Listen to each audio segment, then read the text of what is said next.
ನಮಸ್ಕಾರ ಸ್ನೇಹಿತರೆ, ಪೈಥನ್ 4ನೇ ಸೆಷನ್ಗೆ ಸ್ವಾಗತ. ಹೋದ ಸೆಷನಲ್ಲಿ ನಾವು ನಿಮಗೆ ಪೈಥನ್ನ ಹೆಂಗೆ ಇನ್ಸ್ಟಾಲ್ ಮಾಡಬೇಕು ಮತ್ತು ಪೈಚಾಮ್ನ ಹೆಂಗೆ ಇನ್ಸ್ಟಾಲ್ ಮಾಡಬೇಕು ಅಂತ ತೋರಿಸ್ಕೊಟ್ಟೆ. ಈ ಸೆಷನಲ್ಲಿ ಪೈಥನ್ನ ಯೂಸ್ ಮಾಡಿಕೊಂಡು ಮತ್ತು ಪೈಥನ್ ID ಅಥವಾ ಪೈಚಾಮ್ನ ಯೂಸ್ ಮಾಡಿಕೊಂಡು ಪ್ರೋಗ್ರಾಮ್ನ ಹೆಂಗೆ ಬರೀಬೇಕು ಅನ್ನೋದನ್ನು ಕಲಿಯೋಣ. ಮೊದಲನೇದಾಗಿ ಸೆಷನ್ ಆಬ್ಜೆಕ್ಟಿವ್ಸ್ ಬಗ್ಗೆ ಹೇಳ್ಬಿಡ್ತೀನಿ, ಇವತ್ತು ಏನೇನು ಕಲಿತೀವಿ ಅಂತ. ಮೊದಲು ನಾವು ಬಿಲ್ಡಿಂಗ್ ಬ್ಲಾಕ್ಸ್ ಆಫ್ ಪೈಥನ್ ಅಂದರೆ ಏನು ಅಂತ ಕಲಿಯೋಣ. ಬಿಲ್ಡಿಂಗ್ ಬ್ಲಾಕ್ಸು ತುಂಬ ಇಂಪಾರ್ಟೆಂಟ್ ಕಾನ್ಸೆಪ್ಟು. ನಾವು ಯಾವುದೇ ಪೈಥನ್ನ ಪ್ರೋಗ್ರಾಮ್ ಬರಿಬೇಕಾದ್ರೆ ಅಥವಾ ಪ್ರಾಜೆಕ್ಟ್ನ ಮಾಡಬೇಕಾದ್ರೆ ಪೈಥನ್ನಲ್ಲಿ ಈ ಬಿಲ್ಡಿಂಗ್ ಬ್ಲಾಕ್ಸ್ನ ನಾವು ತುಂಬಾ ಯೂಸ್ ಮಾಡ್ತೀವಿ. ಇನ್ನು ಎರಡನೇದು getting started with Python IDLE ಹಾಗೂ ಪೈಚಾಮ್. ಈ ಪೈಥನ್ IDLE ಅನ್ನೋದು ಒಂದು ಇಂಪಾರ್ಟೆಂಟ್ ಟೂಲೇ. ಇದನ್ನು ಇಂಟಿಗ್ರೇಟೆಡ್ ಡೆವಲಪ್ಮೆಂಟ್ ಲರ್ನಿಂಗ್ ಎನ್ವೈರ್ನ್ಮೆಂಟ್ ಅಂತ ಕೂಡ ಕರಿತೀವಿ. ಒಂದು ವೇಳೆ ನೀವು ಪೈಚಾಮ್ ಇನ್ಸ್ಟಾಲ್ ಮಾಡದೇ ಇದ್ದರೆ ಪೈಥನ್ IDLE ಕೂಡ ನೀವು ಆ್ಯಕ್ಚುಲಿ ಪೈಥನ್ ಪ್ರೋಗ್ರಾಮ್ನ ಎಕ್ಸಿಕ್ಯೂಟ್ ಮಾಡ್ಬೋದು. ಆದರೆ ಪೈಥನ್ IDLE ಪ್ರೋಗ್ರಾಮ್ ಎಕ್ಸಿಕ್ಯೂಟ್ ಮಾಡಬೇಕಾದ್ರೆ ಕೆಲವೊಂದು ಡಿಸಡ್ವಾಂಟೇಜಸ್ ಇದೆ, ಅದು ಏನು ಅಂತ ನಿಮಗೆ ಹೇಳ್ತೀನಿ. ಆ ಕಾರಣದಿಂದಾಗಲೇ ನಾವು ಪೈಚಾಮ್ನ ಯೂಸ್ ಮಾಡಬೇಕಾಗಿ ಬರುತ್ತೆ. ಅದರಿಂದ ಪೈಚಾಮ್ IDE ಹೆಂಗೆ ಯೂಸ್ ಮಾಡೋದು ಅಂತ ಕೂಡ ನಾವು ನೋಡೋಣ. ಈ ಮೊದಲನೇದಾಗಿ ಪೈಥನ್ ಬಿಲ್ಡಿಂಗ್ ಬ್ಲಾಕ್ಸ್ ಅಂದರೆ ಏನು? ಯಾವುದೇ ಒಂದು ಪ್ರೋಗ್ರಾಮ್ನ ನಾವು ಮಾಡಬೇಕಾದ್ರೆ ನಮಗೆ ಬಿಲ್ಡಿಂಗ್ ಬ್ಲಾಕ್ಸ್ ಅಂತ ಬೇಕಾಗುತ್ತೆ. ಅಂದರೆ ಅದು ಒಂಥರ ನಮಗೆ ಫೌಂಡೇಶನ್ ಅಂತ ಕೊಡುತ್ತೆ. ಯಾವ್ಯಾವ ಬಿಲ್ಡಿಂಗ್ ಬ್ಲಾಕ್ಸ್ನ ನಾವು ಯೂಸ್ ಮಾಡಬೇಕು ಪ್ರೋಗ್ರಾಮಲ್ಲಿ ಅನ್ನೋದನ್ನು ನಾನಿವಾಗ ಹೇಳ್ತೀನಿ. ಮೊದಲನೇದು ಸೀಕ್ವೆನ್ಸ್, ಸೆಲೆಕ್ಷನ್ ಆ್ಯಂಡ್ ಐಟರೇಷನ್. ಇದ್ರ ಬಗ್ಗೆ ನಾನು ಆಲ್ರೆಡಿ ನಿಮಗೆ ಮಾಹಿತಿ ಕೊಟ್ಬಿಟ್ಟಿದ್ದೀನಿ. ಸೀಕ್ವೆನ್ಸ್ ಅಂದ್ರೇನು, ಸೆಲೆಕ್ಷನ್ ಅಂದ್ರೇನು, ಐಟರೇಷನ್ ಅಂದ್ರೇನು ಅಂತ. ಇದನ್ನು ಪೈಥನ್ನಲ್ಲಿ ಹೇಗೆ ನಾವು ಇಂಪ್ಲಿಮೆಂಟ್ ಮಾಡ್ಬೋದು ಅನ್ನೋದನ್ನು ಮುಂಬರುವ ಸೆಷನ್ಸಲ್ಲಿ ನಾವು ಅದನ್ನು ಕಲಿಯೋಣ. ಇನ್ನು ಎರಡನೇದು ability to comment your code so you can understand it. Commenting ಅನ್ನೋದು ತುಂಬ ಇಂಪಾರ್ಟೆಂಟ್ ಕಾನ್ಸೆಪ್ಟು ಪ್ರೋಗ್ರಾಮಿಂಗಲ್ಲಿ. ಇದನ್ನು ನಾವು ಡಾಕ್ಯುಮೆಂಟೇಷನ್ ಅಂತ ಕೂಡ ಕರಿತೀವಿ. ಅಂದರೆ ನಾವು ಯಾವುದೇ ಒಂದು ಪ್ರೋಗ್ರಾಮ್ ಬರಿಬೇಕಾದ್ರೆ ಆ ಪ್ರೋಗ್ರಾಮ್ ಯಾಕೆ ಬರಿತಾ ಇದ್ದೀವಿ, ಏನು ಪ್ರಾಬ್ಲಮ್ನ ಸಾಲ್ವ್ ಮಾಡೋದಕ್ಕೆ ಆ ಪ್ರೋಗ್ರಾಮ್ ಬರಿತಾ ಇದ್ದೀವಿ. ನಿಮಗೆಲ್ಲ ಗೊತ್ತು ಪ್ರೋಗ್ರಾಮ್ ಅಂದರೆ ಏನು, ಸೆಟ್ ಆಫ್ ಇನ್ಸ್ಟ್ರಕ್ಷನ್ಸ್. ನಾನು ಸೆಟ್ ಆಫ್ ಇನ್ಸ್ಟ್ರಕ್ಷನ್ಸ್ ಕಂಪ್ಯೂಟ್ರಲ್ಲಿ ಬರೆದಾಗ ಆ ಇನ್ಸ್ಟ್ರಕ್ಷನ್ ಬರೆದಿರುವಂತಹ ಉದ್ದೇಶ ಏನು ಅನ್ನೋದನ್ನು ಕೂಡ ನಾನು ಬರಿಬೇಕಾಗತ್ತೆ. ಇದನ್ನು ಕಮೆಂಟಿಂಗ್ ಅಂತ ಕರಿತೀವಿ. ಇದರಿಂದ ಏನು ಉಪಯೋಗ ಅಂದರೆ ನಾಳೆ ದಿನ ನೀವೊಂದು ಪ್ರೋಗ್ರಾಮ್ ಬರೆದು ನೀವೇನಾದರೂ ಆ ಕಂಪ್ನಿ ಬಿಟ್ಟು ಅಥವಾ ಬೇರೆ ಯಾರೋ ಒಬ್ಬ ಸಾಫ್ಟ್ವೇರ್ ಇಂಜಿನಿಯರ್ ಬಂದು ಆ ಪ್ರೋಗ್ರಾಮ್ನ ಓದಬೇಕಾದ್ರೆ ನೀವು ಬರೆದಿರುವಂತಹ ಪ್ರೋಗ್ರಾಮ್ ಅವ್ನಿಗೆ ಈಸಿಯಾಗಿ ಅರ್ಥ ಆಗಬೇಕು. ಈ ಕಾರಣದಿಂದಾಗಿ ನಾವು ಕಮೆಂಟಿಂಗ್ ಅಂತ ಯೂಸ್ ಮಾಡ್ತೀವಿ. ಆ ಕಮೆಂಟ್ಸ್ ಹೆಂಗೆ ಬರೆಯೋದು ಅನ್ನೋದು ಕೂಡ ನಾನು ನಿಮಗೆ ತೋರಿಸ್ಕೊಡ್ತೀನಿ. ಈ ಕಮೆಂಟಿಂಗ್ ಮಾಡೋದು ಕೂಡ ಒಂದು ಬಿಲ್ಡಿಂಗ್ ಬ್ಲಾಕ್ಸ್ ಆಫ್ ಪ್ರೋಗ್ರಾಮಿಂಗ್ ಅಂತಲೂ ಕೂಡ ನಾವು ಹೇಳ್ಬೋದು. ಇನ್ನು ಮೂರನೇದು receiving input from the user and showing output to the user. ನೋಡಿ, ನಾವು ಪ್ರೋಗ್ರಾಮ್ ಬರೆಯೋದು ಪ್ರಾಬ್ಲಮ್ನ ಸಾಲ್ವ್ ಮಾಡೋದಕ್ಕೆ. ಆ ಪ್ರಾಬ್ಲಮ್ನ ಸಾಲ್ವ್ ಮಾಡಬೇಕಾದ್ರೆ ಕೆಲವೊಂದು ಕಡೆ ನಾವು ಯೂಸರಿಂದ ಇನ್ಪುಟ್ನ ತೊಗೋಬೇಕು ಮತ್ತು ಇನ್ಪುಟ್ನ ತೊಗೊಂಡು ಆ ಇನ್ಪುಟ್ನ ಪ್ರೋಸೆಸ್ ಮಾಡಿ ಯೂಸರ್ಗೆ ಔಟ್ಪುಟ್ ಕೊಡಬೇಕು. ಈಗ ಇನ್ಪುಟ್ ಮತ್ತು ಔಟ್ಪುಟ್ಟು ತುಂಬ ಇಂಪಾರ್ಟೆಂಟ್ ಕಾನ್ಸೆಪ್ಟ್ಸು ಪ್ರೋಗ್ರಾಮಲ್ಲಿ. ಇವತ್ತಿನ ದಿನ ನಾವು ಔಟ್ಪುಟ್ ಹೆಂಗೆ ಕೊಡೋದು ಅಂತ ನೋಡೋಣ. ಇನ್ಪುಟ್ನ ಮುಂಬರುವ ಸೆಷನ್ಸಲ್ಲಿ ನೋಡೋಣ. ಇದು ಕೂಡ ಒಂದು ಬಿಲ್ಡಿಂಗ್ ಬ್ಲಾಕ್ಸ್ ಆಫ್ ಪ್ರೋಗ್ರಾಮಿಂಗ್ಗೆ. ಆಮೇಲೆ ability to store values in variables. So ನಾವು ಪ್ರೋಗ್ರಾಮ್ ಬರಿಬೇಕಾದ್ರೆ ಅನೇಕ ವೇರಿಯಬಲ್ಸ್ಗಳನ್ನು ನಾವು ಯೂಸ್ ಮಾಡ್ತೀವಿ. ಆ ವೇರಿಯಬಲ್ಸ್ ಅಂದರೆ ಏನು? ಆ variables are nothing but which hold some value. ಯಾವುದೋ ಒಂದು ವ್ಯಾಲ್ಯೂನ ಅದು ಹೋಲ್ಡ್ ಮಾಡಿರುತ್ತೆ, ಅದಕ್ಕೆ ನಾವು ವೇರಿಯಬಲ್ಸ್ ಅಂತ ಕರಿತೀವಿ. ಈ ವೇರಿಯಬಲ್ಸ್ ಬಗ್ಗೆ ನಾನು ಮುಂದಿನ ಸೆಷನಲ್ಲಿ ಮಾಹಿತಿ ಕೊಡ್ತೀನಿ. ಆಮೇಲೆ organising code with functions. Organising code with functions ಅಂದರೆ ಒಂದು ಕೋಡ್ನ ನಾವು ಫಂಕ್ಷನ್ಸಲ್ಲಿ ಹಾಕಿ ಎಕ್ಸಿಕ್ಯೂಟ್ ಮಾಡೋದು. ಇದನ್ನು ಮಾಡ್ಯುಲಾರ್ ಪ್ರೋಗ್ರಾಮಿಂಗ್ ಅಂತ ಕೂಡ ನಾವು ಕರಿತೀವಿ. ಆಮೇಲೆ advanced data type like classes and also read a file from a disk and save the file to a disk. ಇದನ್ನು ಫೈಲ್ ಹ್ಯಾಂಡ್ಲಿಂಗ್ ಅಂತ ಕೂಡ ಕರಿತೀವಿ. ಸೊ ಇವೆಲ್ಲ ಪೈಥನ್ ಬಿಲ್ಡಿಂಗ್ ಬ್ಲಾಕ್ಸ್ ಅಂತ ಅನ್ನಿಸ್ಕೊಳ್ಳುತ್ತೆ. ಇವಾಗ ನಿಮಗೆ ಅರ್ಥ ಆಯ್ತಲ್ಲ ಪೈಥನ್ ಬಿಲ್ಡಿಂಗ್ ಬ್ಲಾಕ್ಸ್ ಅಂದರೆ ಏನು ಅಂತ. ಇವಾಗ ನಾನು ನಿಮಗೆ ಪೈಥನ್ IDLE ಹೆಂಗೆ ಓಪನ್ ಮಾಡೋದು ಅಂತ ತೋರಿಸ್ತೀನಿ. ಮತ್ತು ಆ ಪೈಥನ್ IDLEಗೆ ಹೋಗಿ ಯಾವ ರೀತಿ ನಾವು ಕಮ್ಯಾಂಡ್ಸ್ನ ಎಕ್ಸಿಕ್ಯೂಟ್ ಮಾಡಬೇಕು ಮತ್ತು ಯಾವ ರೀತಿ ನಾವು ಆ ಪ್ರೋಗ್ರಾಮ್ನ ಬರಿಬೇಕು ಅನ್ನೋದನ್ನು ನೋಡೋಣ. ನೋಡಿ, ಮೊದಲನೇದಾಗಿ ನಾವು ಈ ವಿಂಡೋಸ್ ಬಟನ್ನ ಪ್ರೆಸ್ ಮಾಡ್ತಾ ಇದ್ದೀನಿ. ಈ ವಿಂಡೋಸ್ ಬಟನ್ ಪ್ರೆಸ್ ಮಾಡಿದಾಗ ನಿಮಗಿಲ್ಲಿ IDLE ಪೈಥನ್ ಅಂತ ಇವಾಗ ನಿಮಗೊಂದು ಐಕಾನ್ ಕಾಣಿಸ್ತಾ ಇದೆ. ನೀವು ಕರೆಕ್ಟಾಗಿ ಪೈಥನ್ನ ಇನ್ಸ್ಟಾಲ್ ಮಾಡಿದರೆ ಈ ಪರ್ಟಿಕ್ಯುಲರ್ ಐಕಾನ್ ನಿಮಗೆ ಕಾಣುತ್ತೆ. ಈ ಐಕಾನ್ನ ನಾವು ಪ್ರೆಸ್ ಮಾಡೋಣ. ಪ್ರೆಸ್ ಮಾಡಿದಾಗ ನಿಮಗೆ ಈ ರೀತಿ ಒಂದು ಇಂಟರ್ಫೇಸ್ ಬರುತ್ತೆ. ಇದನ್ನೇ ನಾವು IDLE ಎನ್ವೈರನ್ಮೆಂಟ್ ಅಂತ ಕರಿಬೋದು. ಅಲ್ಲಿ ಮೇಲ್ಗಡೆ ಕಾಣಿಸ್ತಾ ಇದೆ ನೋಡಿ, ನಿಮಗೆ IDLE ಶೆಲ್ ಅಂತ ತೋರಿಸ್ತಾ ಇದೆ. ಶೆಲ್ ಅಂದರೆ ಕಮ್ಯಾಂಡ್ ಇಂಟರ್ಪ್ರಿಟರ್ ಅಂತ ಅರ್ಥ. ಸೊ ನಿಮಗೆ ನಾನು ಹೇಳಿದ್ದೀನಿ ಆಲ್ರೆಡಿ, ಕಂಪ್ಯೂಟರ್ಸು ನಿಮ್ಮ ಹೈ ಲೆವೆಲ್ ಲ್ಯಾಂಗ್ವೇಜ್ನ ಅರ್ಥ ಮಾಡ್ಕೊಳ್ಳಲ್ಲ, ಅದು ಮಿಷಿನ್ ಲೆವೆಲ್ ಲ್ಯಾಂಗ್ವೇಜ್ನ ಮಾತ್ರ ಅದು ಅರ್ಥ ಮಾಡ್ಕೊಳ್ಳುತ್ತೆ. ಸೊ ನಮಗೆ ಟ್ರಾನ್ಸ್ಲೇಟರ್ ಬೇಕು. ಈ ಟ್ರಾನ್ಸ್ಲೇಟರ್ ಅಂದ್ರೇನು, ಈ ಹೈ ಲೆವೆಲ್ ಲ್ಯಾಂಗ್ವೇಜಿಂದ ಮಿಷಿನ್ ಲೆವೆಲ್ ಲ್ಯಾಂಗ್ವೇಜ್ಗೆ ಕನ್ವರ್ಟ್ ಮಾಡುವಂತಹ ಟ್ರಾನ್ಸ್ಲೇಟರ್ ಬೇಕು. ಒಂದು ಸಚ್ ಟ್ರಾನ್ಸ್ಲೇಟರ್ನ ನಾವು ಇಂಟರ್ಪ್ರಿಟರ್ ಅಂತ ಕೂಡ ಕರಿತೀವಿ. ಆ ಇಂಟರ್ಪ್ರಿಟರ್ನೇ ನಾವು ಶೆಲ್ ಅಂತ ಕೂಡ ಕರಿತೀವಿ. ಇವಾಗ ಒಂದು ಸಿಂಪಲ್ ಎಕ್ಸಾಂಪಲ್ ಕೊಡ್ತೀನಿ ನೋಡಿ. ನಾನು ಒಂದು ಔಟ್ಪುಟ್ ಸ್ಟೇಟ್ಮೆಂಟ್ನ ನಿಮಗೆ ಬರೆದು ತೋರಿಸ್ತೀನಿ. ಇವಾಗ ನಾನು ಔಟ್ಪುಟ್ಟಲ್ಲಿ ಏನು ತೋರಿಸ್ಬೇಕು, ಇವಾಗ ಹಲೋ ವರ್ಲ್ಡ್ ಅಂತ ತೋರಿಸ್ಬೇಕು. ಈ ಔಟ್ಪುಟ್ ಸ್ಟೇಟ್ಮೆಂಟ್ನ ನಾವು ಪೈಥನಲ್ಲಿ ಹೆಂಗೆ ಬರಿತೀವಿ ಅಂದರೆ ಪ್ರಿಂಟ್ ಅಂತ ಒಂದು ಸ್ಟೇಟ್ಮೆಂಟ್ನ ಬರಿತೀವಿ. PRINT ಓಪನ್ ಬ್ರ್ಯಾಕೆಟ್ಸ್ ಮತ್ತು ಕೋಟ್ಸ್ನ ಓಪನ್ ಮಾಡ್ತೀನಿ. ಅದು ಸಿಂಗಲ್ ಕೋಟ್ಸ್ ಆದರೂ ಆಗಿರ್ಬೋದು, ಡಬಲ್ ಕೋಟ್ಸ್ ಆದರೂ ಆಗಿರ್ಬೋದು. HELLO space WORLD hello world. ಇದನ್ನು ಬರೆದು ನಾನು ಎಂಟರ್ ಮಾಡಿದಾಗ ಇಮಿಡಿಯೇಟಾಗಿ ನೋಡಿ ನಿಮಗೆ ಔಟ್ಪುಟ್ ಬರ್ತಾ ಇದೆ ಹಲೋ ವರ್ಲ್ಡ್ ಅಂತ. ಸಪೋಸ್ ನಾನು ಇನ್ನೊಂದು ಪ್ರಿಂಟ್ ಸ್ಟೇಟ್ಮೆಂಟ್ ಬರೀಬೇಕು. ಫಾರ್ ಎಕ್ಸಾಂಪಲ್ ಏನು ಬರೀಬೇಕು, ವೆಲ್ಕಮ್ ಟು ಪೈಥನ್ ಪ್ರೋಗ್ರಾಮಿಂಗ್ ಅಂತ ಒಂದು ಔಟ್ಪುಟ್ ಸ್ಟೇಟ್ಮೆಂಟ್ ಬರೀಬೇಕು ನಾನು. ಸೊ ಮತ್ತೆ ನಾನು ಪ್ರಿಂಟ್ ಕಮ್ಯಾಂಡ್ ಯೂಸ್ ಮಾಡ್ತೀನಿ. ಔಟ್ಪುಟ್ ಕಮ್ಯಾಂಡು ಪ್ರಿಂಟ್ ವೆಲ್ಕಮ್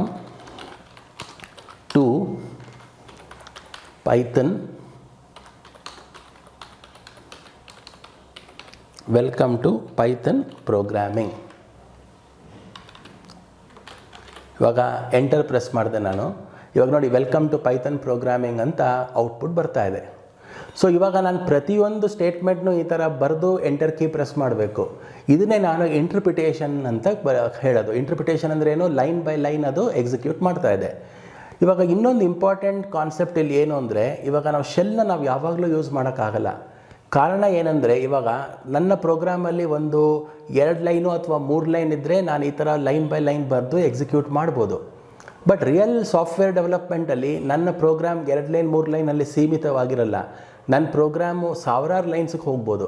ಅಂಥ ಟೈಮಲ್ಲಿ ಲೈನ್ ಬೈ ಲೈನ್ ನಾವು ಬರೆಯೋಕ್ಕೆ ಹೋದರೆ ಅದು ತುಂಬ ಟೈಮು ಹಿಡಿಯುತ್ತೆ, ಮತ್ತು ಅದನ್ನು ಎರರ್ಸ್ ಏನಾದರೂ ಬಂದರೆ ರೆಕ್ಟಿಫೈ ಮಾಡೋದು ಕೂಡ ಕಷ್ಟ. ಇನ್ನೊಂದು ಏನಂದರೆ, ಇಲ್ಲಿ ನೀವೊಂದು ಸ್ಟೇಟ್ಮೆಂಟ್ ಒಂದು ಬರೆದಾಗ ಪೈಥನ್ನಲ್ಲಿ ಎರರ್ಸ್ನ ಕಂಡುಹಿಡಿಯೋದು ಕೂಡ ತುಂಬ ಕಷ್ಟ. ನಾನು ಏನು ಮಾಡ್ತೀನಿ ನೋಡಿ, ಇವಾಗ ಉದಾಹರಣೆಗೆ ಬೇಕು ಅಂತಲೇ ಒಂದು ಈ ಔಟ್ಪುಟ್ ಸ್ಟೇಟ್ಮೆಂಟಲ್ಲಿ ತಪ್ಪು ಮಾಡ್ತೀನಿ ನೋಡಿ. ಇವಾಗ PRINT ಇದೆಯಲ್ಲ, ಇದನ್ನು ಕ್ಯಾಪಿಟಲ್ P ಮಾಡ್ತೀನಿ. ಇವಾಗ PRINT ಇವಾಗ ನೋಡಿ, ಅದು ಆ್ಯಕ್ಚುಲಿ ಸ್ಮಾಲ್ p ಇರಬೇಕು, ಲೋವರ್ ಕೇಸ್ ಅಂತೀವಿ ಕಂಪ್ಯೂಟರ್ಸಲ್ಲಿ. ಇವಾಗ ಪ್ರಿಂಟ್ ಅನ್ನೋದನ್ನು ನಾನು ಕ್ಯಾಪಿಟಲ್ P ಮಾಡಿದ್ದೀನಿ. ಕ್ಯಾಪಿಟಲ್ P ಮಾಡಿ ವೆಲ್ಕಮ್ ಟು ಪ್ರೋಗ್ರಾಮಿಂಗ್ ಅಂತ ನಾನು ಟೈಪ್ ಮಾಡ್ತಾ ಇದ್ದೀನಿ. ಇವಾಗ ನೋಡಿ ಎಂಟರ್ ಪ್ರೆಸ್ ಮಾಡಿದ್ರೆ ಅದು ಎರರ್ ಕೊಡ್ತಾ ಇದೆ. ಏನು ಎರರ್ ಕೊಡ್ತಾ ಇದೆ, ಅದು ರೆಡ್ ಕಲರಲ್ಲಿ ಬರ್ತಾ ಇದೆ ನೋಡಿ. P ಅನ್ನೋದನ್ನು ಅದು ರೆಕಗ್ನೈಸ್ ಮಾಡ್ತಾ ಇಲ್ಲ, ನೇಮ್ ಎರರ್ ಅಂತ ಹೇಳ್ತಾ ಇದೆ. ಅಂದರೆ ಆ ಪ್ರಿಂಟ್ ಅನ್ನೋದು ವ್ಯಾಲಿಡ್ ಪೈಥನ್ ಸ್ಟೇಟ್ಮೆಂಟ್ ಅಲ್ಲ ಅನ್ನೋದನ್ನು ಹೇಳ್ತಾ ಇದೆ. ಇದು ಶೆಲ್ಲಲ್ಲಿ ನಮಗೇನಾಗುತ್ತೆ ಅಂದರೆ, ಎರರ್ ಯಾವಾಗ ಗೊತ್ತಾಗುತ್ತೆ ಅಂದರೆ ಎಕ್ಸಿಕ್ಯೂಟ್ ಎಂಟರ್ ಕೀ ಪ್ರೆಸ್ ಮಾಡಿದ್ಮೇಲೆ ನಮಗೆ ಗೊತ್ತಾಗುತ್ತೆ. ಇದು ಆ್ಯಕ್ಚುಲಿ ಒಂದು ಡಿಸಡ್ವಾಂಟೇಜ್ ಅಂತಲೇ ಹೇಳ್ಬೋದು. 2 ಡಿಸಡ್ವಾಂಟೇಜ್ ಇದೆ ಶೆಲ್ಲಲ್ಲಿ. ಒಂದೊಂದೇ ಕಮ್ಯಾಂಡ್ನ ನಾವು ಕೊಟ್ಟು ಎಂಟರ್ ಕೀ ಪ್ರೆಸ್ ಮಾಡಬೇಕು. ಇನ್ನೊಂದು, ಅಕಸ್ಮಾತ್ ಏನಾದರೂ ಎರರ್ ಇದ್ದರೆ ಅದು ಎಂಟರ್ ಕೀ ಪ್ರೆಸ್ ಮಾಡಿದ್ಮೇಲೆ ನಮ್ಗೆ ಎರರ್ ಏನು ಅಂತ ಗೊತ್ತಾಗೋದು. ಈ ಮೊದಲನೇ ಡಿಸಡ್ವಾಂಟೇಜಸ್ನ ಎಲಿಮಿನೇಟ್ ಹೆಂಗೆ ಮಾಡೋದು ಅಂತ ನೋಡೋಣ. ಇವಾಗ 3-4 ಸ್ಟೇಟ್ಮೆಂಟು ನಾನು ಒಂದೇ ಸಲ ಎಕ್ಸಿಕ್ಯೂಟ್ ಮಾಡಬೇಕು. ಅದನ್ನು ಯಾವ ರೀತಿ ಎಕ್ಸಿಕ್ಯೂಟ್ ಮಾಡಬೇಕು ಅನ್ನೋದನ್ನು ಇವಾಗ ನೋಡೋಣ. ಅದಕ್ಕೆ ನಾವೇನು ಮಾಡ್ಬೋದು ಅಂದರೆ, ಇಲ್ಲಿ ಫೈಲ್ ಅನ್ನೋ ಆಪ್ಷನ್ ಇದೆ ನೋಡಿ. ಫೈಲ್ ಅನ್ನೋ ಆಪ್ಷನ್ಗೆ ಹೋಗಿ ನ್ಯೂ ಫೈಲ್ ಅಂತ ಇವಾಗ ನಾನೊಂದು ಆಪ್ಷನ್ ಸೆಲೆಕ್ಟ್ ಮಾಡಿದೆ. ಈ ನ್ಯೂ ಫೈಲ್ ಅಂದರೆ, ಇವಾಗ ಫೈಲ್ ಅಂದರೆ ಏನು, ಫೈಲ್ ಅಂದರೆ ಕಲೆಕ್ಷನ್ ಆಫ್ ಡೇಟಾ. ಇವಾಗ ಪೈಥನ್ ಫೈಲ್ ಅಂದರೆ ಏನು, ಕಲೆಕ್ಷನ್ ಆಫ್ ಇನ್ಸ್ಟ್ರಕ್ಷನ್ಸ್. ಸೊ ಇವಾಗ 2-3 ಇನ್ಸ್ಟ್ರಕ್ಷನ್ಸ್ನ ಒಂದೇ ಫೈಲಲ್ಲಿ ನಾನು ಹಾಕ್ಕೊಂಡು ಆ ಫೈಲ್ನ ನಾನು ಎಕ್ಸಿಕ್ಯೂಟ್ ಮಾಡಿದಾಗ ಆ ಫೈಲಲ್ಲಿರೋ ಇನ್ಸ್ಟ್ರಕ್ಷನ್ಸು 1 by 1 ಎಕ್ಸಿಕ್ಯೂಟ್ ಆಗ್ತಾ ಹೋಗುತ್ತೆ. ಇವಾಗ ನಾನೊಂದು 2-3 ಔಟ್ಪುಟ್ ಇನ್ಸ್ಟ್ರಕ್ಷನ್ಸನ್ನು ನಾನಿಲ್ಲಿ ಕೊಡ್ತೀನಿ. ಈಗ ಮೊದಲನೇ ಇನ್ಸ್ಟ್ರಕ್ಷನ್ನು ನಾವೇನು ಕೊಡೋಣ, ಪ್ರಿಂಟ್ ಮೊದಲನೇ ಇನ್ಸ್ಟ್ರಕ್ಷನ್ನು ಹಲೋ ವರ್ಲ್ಡ್. ಇದು ಮೊದಲನೇ ಇನ್ಸ್ಟ್ರಕ್ಷನ್ನು ಪೈಥನ್ನಲ್ಲಿ. ಇದನ್ನು ಔಟ್ಪುಟ್ ಇನ್ಸ್ಟ್ರಕ್ಷನ್ ಅಂತಲೂ ಕರಿತೀವಿ. ಇನ್ನು 2ನೇ ಇನ್ಸ್ಟ್ರಕ್ಷನ್ನು ಪ್ರಿಂಟ್ ವೆಲ್ಕಮ್ ಟು ಪ್ರೋಗ್ರಾಮಿಂಗ್, ಇದು ಎರಡನೇ ಇನ್ಸ್ಟ್ರಕ್ಷನ್ನು. ಇನ್ನು ಮೂರನೇ ಇನ್ಸ್ಟ್ರಕ್ಷನ್ನು ಪ್ರಿಂಟ್ ಪ್ರೋಗ್ರಾಮಿಂಗ್ ಈಸ್ ಈಸಿ. ಈ ಥರ ಒಂದು 3 ಇನ್ಸ್ಟ್ರಕ್ಷನ್ಸ್ನ ನಾನು ಕೊಟ್ಟಿದ್ದೀನಿ ಇಲ್ಲಿ. Programming is easy. ಸೊ ಈ 3 ಇನ್ಸ್ಟ್ರಕ್ಷನ್ಸ್ನ ನಾವು ಒಂದು ಫೈಲಲ್ಲಿ ಸ್ಟೋರ್ ಮಾಡೋಣ. ಅದನ್ನು ಸ್ಟೋರ್ ಮಾಡಬೇಕಂದ್ರೆ ಫೈಲ್ ಆ್ಯಂಡ್ ಸೇವ್ ಅಂತ ಕೊಡಿ. ಫೈಲ್ನ ಸೇವ್ ಮಾಡ್ತಾ ಇದ್ದೀನಿ. ನೀವು ಕೆಳಗಡೆ ನೋಡಿ save as type Python file ಅಂತ ತೋರಿಸ್ತಾ ಇದೆ. ಹಾಗಂದರೆ ನೀವು ಏನೇನು ಇನ್ಸ್ಟ್ರಕ್ಷನ್ಸ್ ಇಲ್ಲಿ ಟೈಪ್ ಮಾಡಿದ್ದೀರಾ ಇವೆಲ್ಲ ಪೈಥನ್ ಫೈಲಲ್ಲಿ ಸೇವ್ ಆಗ್ತಾ ಇದೆ. ಈ ಪೈಥನ್ಗೆ ಒಂದು ಫೈಲ್ ಹೆಸರು ಕೊಡೋಣ. ಇದನ್ನು ನಾನು ಫಸ್ಟ್ ಪ್ರೋಗ್ರಾಮ್ ಅಂತ ಒಂದು ಫೈಲ್ ಹೆಸರು ಕೊಡ್ತೀನಿ, ಫಸ್ಟ್ ಪ್ರೋಗ್ರಾಮ್ ಅಂತ. ಇದನ್ನು ನಾನು ಡೆಸ್ಕ್ಟಾಪಲ್ಲೇ ಸೇವ್ ಮಾಡ್ತೀನಿ ಸೊ ದಟ್ ನಾವು ಈಸಿಯಾಗಿ ಅದನ್ನು ರಿಟ್ರೀವ್ ಮಾಡ್ಬೋದು. ಓಕೆ, ಇವಾಗ ಈ ಫೈಲು ಸೇವ್ ಆಗಿದೆ. ಇದನ್ನು ನಾನು ರನ್ ಮಾಡಬೇಕು. ರನ್ ಮಾಡಬೇಕಂದ್ರೆ ರನ್ ಆಪ್ಷನ್ಗೆ ಹೋಗಿ, ರನ್ ಆಪ್ಷನ್ಗೆ ಹೋಗ್ಬಿಟ್ಟು ಇಲ್ಲಿ ನಿಮಗೆ ರನ್ ಕಸ್ಟಮೈಸ್ಡ್ ಅಂತ ಒಂದು ಆಪ್ಷನ್ ಇದೆ, ರನ್ ಮಾಡ್ಯೂಲ್ ಅಂತ ಒಂದು ಆಪ್ಷನ್ ಇದೆ, ಆಮೇಲೆ ಚೆಕ್ ಮಾಡ್ಯೂಲ್ ಅಂತ ಒಂದು ಆಪ್ಷನ್ ಇದೆ, ಪೈಥನ್ ಶೆಲ್ ಅಂತ ಒಂದು ಆಪ್ಷನ್ ಇದೆ. ಸೊ ನೀವು ರನ್ ಮಾಡ್ಯೂಲ್ ಆಪ್ಷನ್ಗೆ ಹೋಗ್ಬೋದು ಅಥವಾ F5 ಅನ್ನೋ ಶಾರ್ಟ್ಕಟ್ ಕೀ ಕೂಡ ನೀವು ಪ್ರೆಸ್ ಮಾಡ್ಬೋದು. ಸೊ ರನ್ ಮಾಡ್ಯೂಲ್ ಅಂತ ಕೊಟ್ಟಾಗ ನೋಡಿ ನಿಮಗೆ ಅದರ ಔಟ್ಪುಟ್ ಬರ್ತಾ ಇದೆ, hello world welcome to programming is easy. So ಇವಾಗ ಏನಾಯಿತು, 1 by 1 ಇನ್ಸ್ಟ್ರಕ್ಷನ್ಸ್ನ ಎಕ್ಸಿಕ್ಯೂಟ್ ಮಾಡೋ ಬದಲು ನಾವು ಎಲ್ಲ ಇನ್ಸ್ಟ್ರಕ್ಷನ್ಸ್ನೂ ನಾವೇನು ಮಾಡಿದ್ವಿ, ಈ ಪೈಥನ್ ಅನ್ನೋ ಒಂದು ಶೆಲ್ಲಲ್ಲಿ ಒಂದು ಫೈಲ್ ಓಪನ್ ಮಾಡಿ ಆ ಫೈಲಲ್ಲಿ ಎಲ್ಲ ಇನ್ಸ್ಟ್ರಕ್ಷನ್ಸು ಹಾಕಿ ಆ ಇಡೀ ಫೈಲ್ನೇ ನಾವು ಎಕ್ಸಿಕ್ಯೂಟ್ ಮಾಡಿದ್ವಿ. ಸೊ ಪೈಥನ್ ಇಂಟರ್ಪ್ರಿಟರ್ ಏನು ಮಾಡ್ತು, ಆ ಫೈಲಲ್ಲಿರೋ ಇನ್ಸ್ಟ್ರಕ್ಷನ್ಸ್ನ 1 by 1 ತೊಗೊಂಡು ಎಕ್ಸಿಕ್ಯೂಟ್ ಮಾಡ್ತು. ಇನ್ನೊಂದು ಇಂಪಾರ್ಟೆಂಟ್ ಪಾಯಿಂಟ್ ನಿಮ್ಗೆ ಏನು ಗೊತ್ತಿರಬೇಕು ಅಂದರೆ, ಯಾವುದೇ ಒಂದು ಫೈಲ್ ನಾವು ತಗೊಂಡಾಗ ಆ ಫೈಲ್ಗೆ ಫೈಲ್ ನೇಮ್ ಮತ್ತು ಎಕ್ಸ್ಟೆನ್ಷನ್ ಅಂತ ಇರುತ್ತೆ. ಇವಾಗ ಫಾರ್ ಎಕ್ಸಾಂಪಲ್ ನೀವು ವರ್ಡ್ ಡಾಕ್ಯುಮೆಂಟ್ ಕ್ರಿಯೇಟ್ ಮಾಡ್ತೀರಾ, ವರ್ಡ್ ಡಾಕ್ಯುಮೆಂಟ್ಗೆ ಒಂದು ಫೈಲ್ ನೇಮ್ ಕೊಡ್ತೀರಾ. ಆ ಫೈಲ್ ನೇಮ್ಗೆ ಏನು ಎಕ್ಸ್ಟೆನ್ಷನ್ ಇರುತ್ತೆ, DOCX ಅಂತ ಎಕ್ಸ್ಟೆನ್ಷನ್ ಇರುತ್ತೆ. ಎಕ್ಸೆಲ್ ಫೈಲ್ ಕ್ರಿಯೇಟ್ ಮಾಡಿದಾಗ XLS ಅಂತ ಎಕ್ಸ್ಟೆನ್ಷನ್ ಇರುತ್ತೆ. C ಪ್ರೋಗ್ರಾಮಿಂಗ್ ಕ್ರಿಯೇಟ್ ಮಾಡಿದಾಗ C ಅಂತ ಎಕ್ಸ್ಟೆನ್ಷನ್ ಇರುತ್ತೆ. ಅದೇ ರೀತಿ ಪೈಥನ್ ಫೈಲ್ನ ನಾವು ಕ್ರಿಯೇಟ್ ಮಾಡಿದಾಗ .py ಅನ್ನೋ ಎಕ್ಸ್ಟೆನ್ಷನ್ ಇರುತ್ತೆ. ಇದನ್ನು ನೆನಪಲ್ಲಿ ಇಟ್ಕೊಳ್ಳಿ. ಯಾವುದೇ ಪೈಥನ್ ಪ್ರೋಗ್ರಾಮ್ ನಾವು ಕ್ರಿಯೇಟ್ ಮಾಡಿದಾಗ ಆ ಪೈಥನ್ ಪ್ರೋಗ್ರಾಮ್ಗೆ ಫೈಲ್ ನೇಮ್ ಮತ್ತು ಎಕ್ಸ್ಟೆನ್ಷನ್ ಇರುತ್ತೆ. ಫೈಲ್ ನೇಮ್ ನೀವು ಏನಾದರೂ ಕೊಡ್ಬೋದು, ಎಕ್ಸ್ಟೆನ್ಷನ್ ಮಾತ್ರ .py ಆಗಿರಬೇಕು. ಸೊ ಇವಾಗ ಪೈಥನ್ ಪ್ರೋಗ್ರಾಮ್ನ ನೀವು ಶೆಲ್ಲಲ್ಲಿ ಹೆಂಗೆ ಎಕ್ಸಿಕ್ಯೂಟ್ ಮಾಡಿದ್ರಿ ಹಾಗೆ ಆಡೋದು, ಹಾಗೂ ಈ ಒಂದು ಫೈಲಲ್ಲಿ ಓಪನ್ ಮಾಡಿ ಆ ಫೈಲಲ್ಲಿ ಇನ್ಸ್ಟ್ರಕ್ಷನ್ಸ್ನ ಬರೆದು ಇಡೀ ಫೈಲ್ನ ಹೆಂಗೆ ಎಕ್ಸಿಕ್ಯೂಟ್ ಮಾಡೋದು ಅಂತ ತಿಳ್ಕೊಂಡ್ರಿ. ಇವಾಗ ನಾನು ನೆಕ್ಸ್ಟ್ ಸ್ಟೆಪ್ಪಲ್ಲಿ ನಾನು ನಿಮಗೆ ಪೈಚಾರ್ಮಲ್ಲಿ ಈ ಪೈಥನ್ ಫೈಲ್ನ ಹೆಂಗೆ ಎಕ್ಸಿಕ್ಯೂಟ್ ಮಾಡೋದು ಅಂತ ತೋರಿಸ್ಕೊಡ್ತೀನಿ. ಈ ಪೈಚಾರ್ಮ್ ಯೂಸ್ ಮಾಡೋದ್ರಿಂದ ನಿಮಗೆ ಅನೇಕ ಅಡ್ವಾಂಟೇಜಸ್ ಇದೆ. ಒಂದು ಸಿಂಪಲ್ ಅಡ್ವಾಂಟೇಜ್ ಏನಂದರೆ ಇಂಟೆಲಿಜೆಂಟ್ ಕೋಡಿಂಗ್ ಅಸಿಸ್ಟೆನ್ಸ್ ಅಂತ. ಅದು ಏನು ಅಂತ ನಿಮಗೆ ಅದನ್ನು ಪೈಚಾರ್ಮಲ್ಲೇ ತೋರಿಸ್ತೀನಿ. ಆವಾಗ ನೀವು ಪೈಚಾರ್ಮ್ ಯಾಕೆ ಯೂಸ್ ಮಾಡಬೇಕು ಅನ್ನೋದನ್ನು ನೀವೇ ಅಪ್ರಿಷಿಯೇಟ್ ಮಾಡ್ತೀರಾ. ಸೊ ಮೊದಲು ಇವಾಗ ನಾವು ಪೈಚಾರ್ಮ್ನ ಲೋಡ್ ಮಾಡೋಣ. ಲೋಡ್ ಮಾಡಿಬಿಟ್ಟು ಇದೇ ಪ್ರೋಗ್ರಾಮ್ನ ನಾವು ಪೈಚಾರ್ಮ್ನಲ್ಲಿ ಟ್ರಾನ್ಸ್ಫರ್ ಮಾಡೋಣ. ಬನ್ನಿ ಇವಾಗ ಪೈಚಾರ್ಮ್ನ ಹೆಂಗೆ ಲೋಡ್ ಮಾಡೋದು ಅಂತ ನಾನು ನಿಮಗೆ ತೋರಿಸ್ತೀನಿ. ನೋಡಿ, ನೀವು ಪೈಚಾರ್ಮ್ನ ಸಕ್ಸಸ್ಫುಲ್ಲಾಗಿ ಇನ್ಸ್ಟಾಲ್ ಮಾಡಿದರೆ ನಿಮ್ಮ ಕಂಪ್ಯೂಟ್ರಲ್ಲಿ ಈ ಡೆಸ್ಕ್ಟಾಪಲ್ಲಿ ಪೈಚಾರ್ಮ್ ಅನ್ನೋ ಲೋಗೋ ನಿಮಗೆ ಬಂದಿರುತ್ತೆ. ಇದನ್ನು ಶಾರ್ಟ್ಕಟ್ ಅಂತ ಕೂಡ ಕರಿತೀವಿ. ಇವಾಗ ಈ ಪೈಚಾರ್ಮ್ನ ನಾವು ಓಪನ್ ಮಾಡೋಣ. ಸೊ ಇದು ಓಪನ್ ಆಗೋದಕ್ಕೆ ಸ್ವಲ್ಪ ಟೈಮ್ ತೊಗೊಳುತ್ತೆ, ಯಾಕೆಂದರೆ ಇದು ಹೆವಿ ವೆಯ್ಟೆಡ್ ಸಾಫ್ಟ್ವೇರು. ನಿಮ್ಮ ಸಿಸ್ಟಮ್ ಕಾನ್ಫಿಗರೇಷನ್ ಮೇಲೆ ಕೂಡ ಡಿಪೆಂಡ್ ಆಗುತ್ತೆ. ನೋಡಿ, ಇವಾಗ ಪೈಚಾರ್ಮ್ ಓಪನ್ ಆಗಿದೆ. ನಿಮಗೆ ನೆನಪಿರ್ಬೋದು, ಪ್ರೀವಿಯಸ್ ಸೆಷನ್ನಲ್ಲಿ ನಾನು ಪೈಚಾರ್ಮ್ ಇನ್ಸ್ಟಾಲ್ ಮಾಡುವಾಗ ಒಂದು ಪ್ರಾಜೆಕ್ಟ್ನ ನಾನು ಕ್ರಿಯೇಟ್ ಮಾಡಿದ್ದೆ.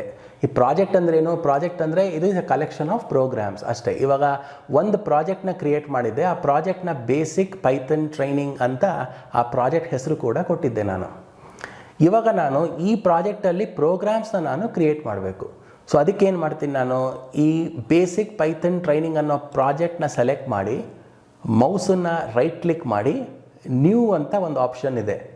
ಈ ನ್ಯೂ ಅಂತ ಆಪ್ಷನ್ ನಾನು ಟೈಪ್ ಮಾಡಿದಾಗ ನಿಮಗೆ ವೇರಿಯಸ್ ಆಪ್ಷನ್ಸ್ ತೋರಿಸುತ್ತೆ. File, directory, package, Python file, HTML file, ಈ ಥರ ಅನೇಕ ಆಪ್ಷನ್ಸ್ ತೋರಿಸುತ್ತೆ. ಇವಾಗ ನಾನು ಕ್ರಿಯೇಟ್ ಮಾಡಬೇಕಾಗಿರೋದು ಪೈಥನ್ ಫೈಲ್ನ. ಸೊ ಆ ಕಾರಣದಿಂದಾಗಿ ನಾನು ಏನು ಮಾಡ್ತೀನಿ, ಪೈಥನ್ ಫೈಲ್ ಅನ್ನೋ ಆಪ್ಷನ್ನ ನಾನಿವಾಗ ಸೆಲೆಕ್ಟ್ ಮಾಡ್ತೀನಿ. ಸೊ ಇದು ಸೆಲೆಕ್ಟ್ ಮಾಡಿದಾಗ ಇಮಿಡಿಯೇಟಾಗಿ ನನಗೆ ಫೈಲ್ ನೇಮ್ ಏನು ಅಂತ ಕೇಳ್ತಾ ಇದೆ. ಇವಾಗ ಒಂದು ಫೈಲ್ ನೇಮ್ ಕೊಡೋಣ.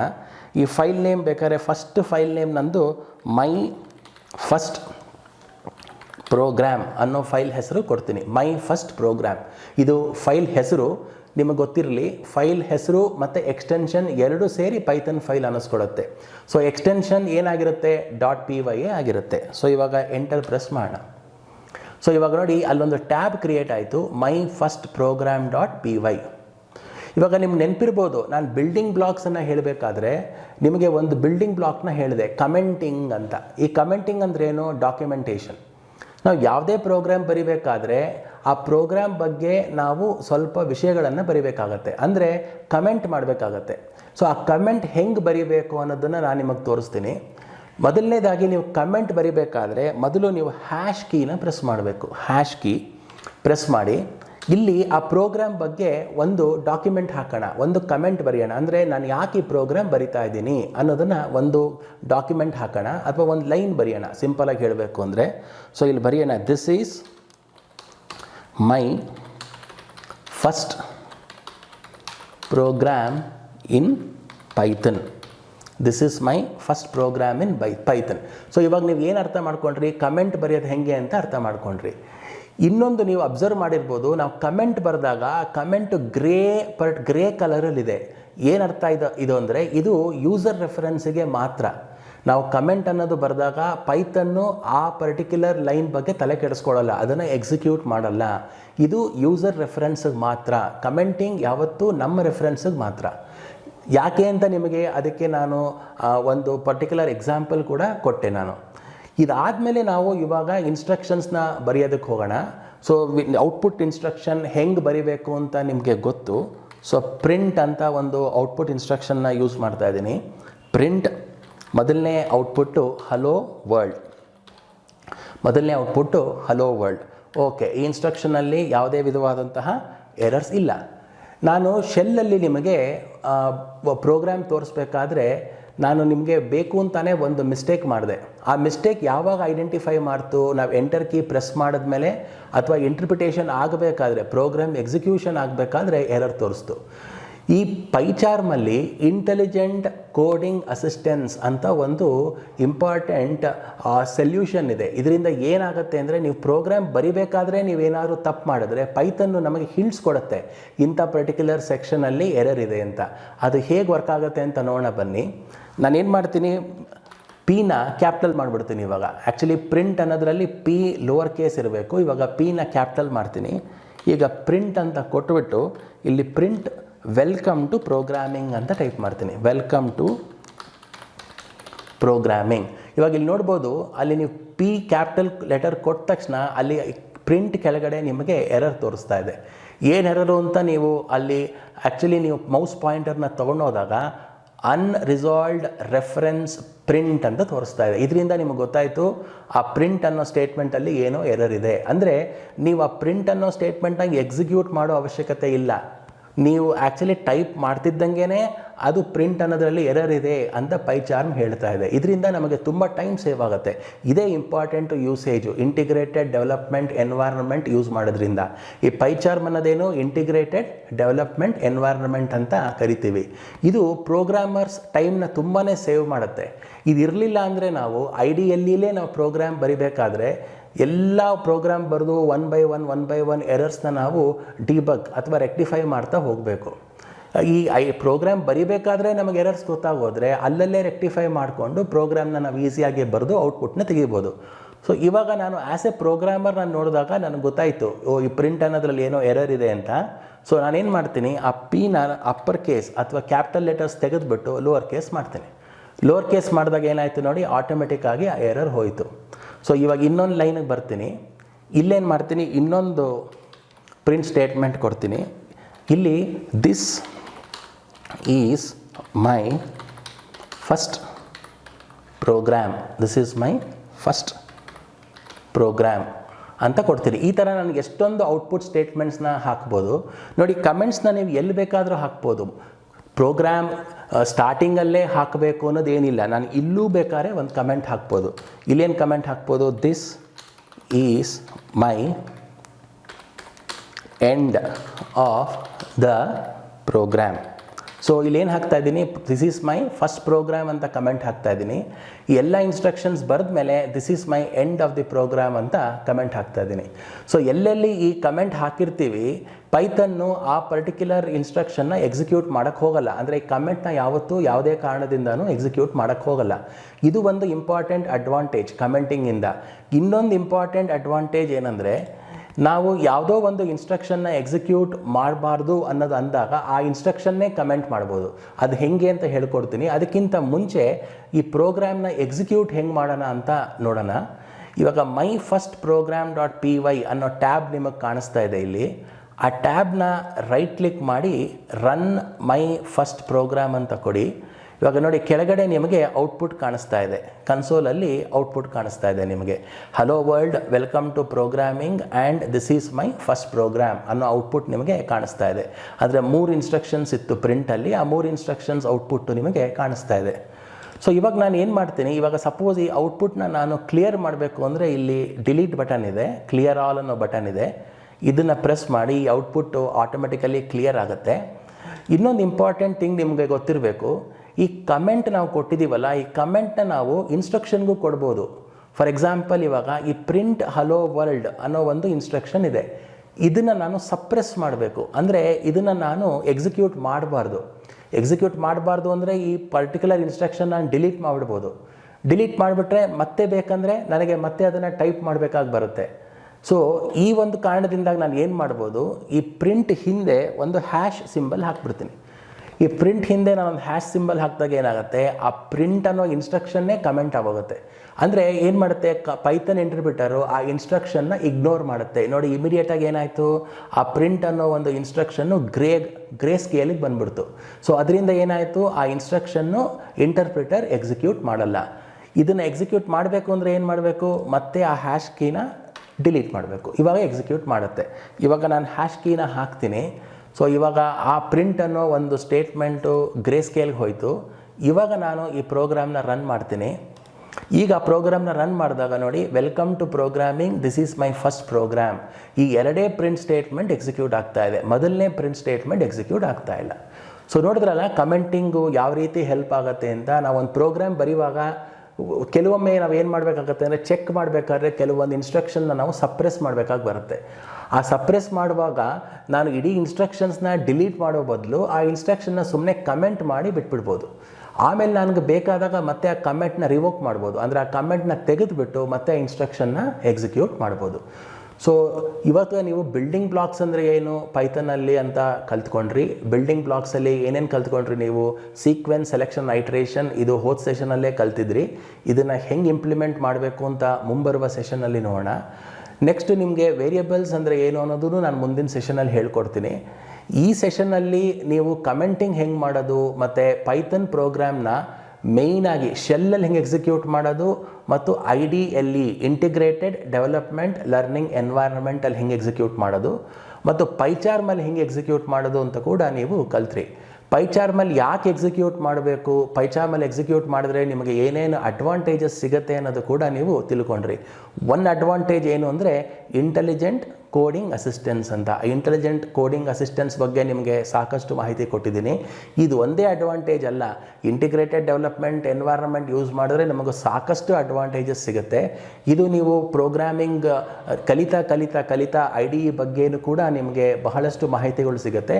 ಇವತ್ತಿನ ದಿನಕ್ಕೆ ನೀವು ಇಂಟೆಲಿಜೆಂಟ್ ಕೋಡಿಂಗ್ ಅಸಿಸ್ಟೆನ್ಸ್ ಅಂದರೆ ಏನು ಅಂತ ನೀವು ತಿಳ್ಕೊಂಡ್ರಿ. ಸೊ ಇವತ್ತಿಗೆ ಈ ಸೆಷನ್ನ ನಿಲ್ಲಿಸೋಣ. ಮುಂದಿನ ಸೆಷನಲ್ಲಿ ನಾನು ನಿಮಗೆ ಇಂಟ್ರಡಕ್ಷನ್ ಟು ವೇರಿಯಬಲ್ಸ್ ಬಗ್ಗೆ ಹೇಳ್ಕೊಡ್ತೀನಿ. ತುಂಬ ಧನ್ಯವಾದಗಳು ಈ ಸೆಷನ್ನ ವಾಚ್ ಮಾಡಿದ್ದಕ್ಕೆ. ಮುಂದಿನ ಸೆಷನ್ನಲ್ಲಿ ವೇರಿಯಬಲ್ಸ್ ಇನ್ ಪೈಥಾನ್ ಬಗ್ಗೆ ನಾವು ಮಾಹಿತಿನ ತಿಳ್ಕೊಳ್ಳೋಣ. ಆ ಮುಂದಿನ ಸೆಷನ್ನಲ್ಲಿ ಹಾಗಾದರೆ ಭೇಟಿ ಆಡೋಣ. ನಮಸ್ಕಾರ.